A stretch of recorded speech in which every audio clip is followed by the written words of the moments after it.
Full waiver wires for week 1, including one sneaky ad your league mates aren't thinking about. Before I get into it, make sure not to blow all your fab on this first week. Guys, it's a long season and none of these guys are league winners.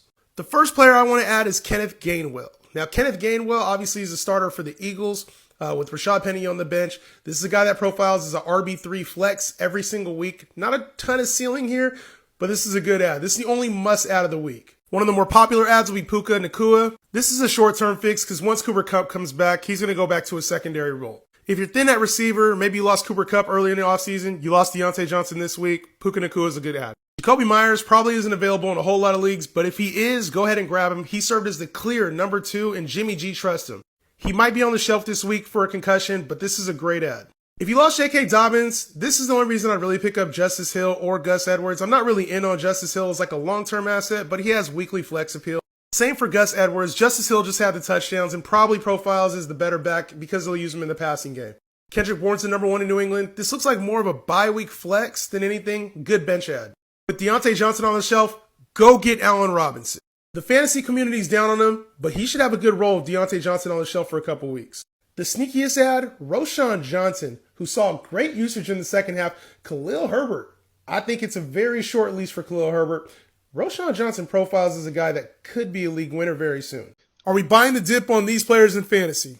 Saquon Barkley had a quiet day against the Cowboys. This is absolutely a player you want to buy the dip on. Should go without saying, but Josh Jacobs, also another slow day against the Denver Broncos. This is also a player I'll be buying in on.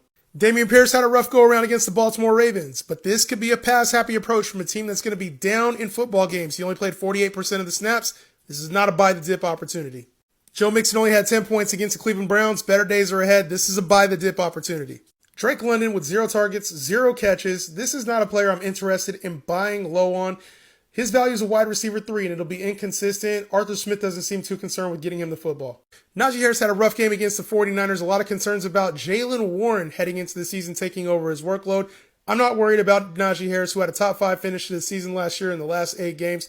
This is a buy low opportunity. Terry McLaurin has been the team's leading receiver over the last few years. Coming off of an injury, this is a buy low opportunity. You probably took DJ Moore as your wide receiver 2 or maybe your high-end wide receiver 3. It's going to be a rough go-around in Chicago. Justin Fields has not improved enough as a passer. This is not a buy low opportunity. It was a rough go-around all across the board for tight ends. I would be trying to buy Travis Kelce, Mark Andrews, George Kittle, TJ Hawkinson, and Dallas Goedert. Are we selling high on these players? Week 2 edition.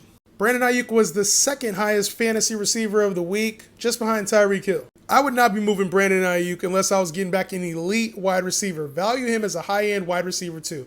He is not a sell-high candidate. Aaron Jones is the highest scoring running back of the week, and he's dealing with the hamstring injury, but he was heavily involved in the passing game and the run game for the Green Bay Packers. I expect that to remain all throughout the season. He is not a sell-high candidate. Travis Etienne had a great day against the Indianapolis Colts, scoring over 20 fantasy points, did include a long touchdown run. This is a sell-high candidate. The Jacksonville Jaguars are going to have varied usage throughout the entire season, and their opponents are going to be a lot better than that Colts defense. Tank Bigsby was also used in the red zone. Sell high. Chris Olave had a great game as predicted against a very bad Titans secondary. This is a sell high candidate. You love to see the targets, but this is an offense that's going to look way different once Alvin Kamara comes back in 2 weeks. Plus, he's got tough matchups against J.C. Horn and Jair Alexander the next couple weeks. Michael Pittman had a great game against the Jacksonville Jaguars, and there was a lot of concern that Anthony Richardson would crater his fantasy value. But he's a season-long wide receiver 3. This Colts team's going to be down in a lot of football games. Not a sell-high candidate. Jordan Love had 23 fantasy points, and I'd be okay with him as my starting quarterback in single QB leagues, but I'd be looking to find a way to get Lamar Jackson or Joe Burrow instead.